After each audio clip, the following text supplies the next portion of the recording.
បងទេណាប្រាប់គេចូលថាបងសាវាមានអ្នកថ្មី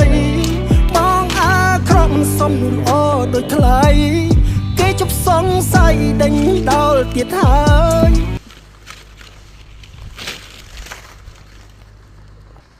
នឹងកាន់ចឹងមកដៃមកខាងយើងដាក់ចឹងមកឆោតចឹងមកចឹងដាក់នឹងដៃយើងកាន់ចឹងមក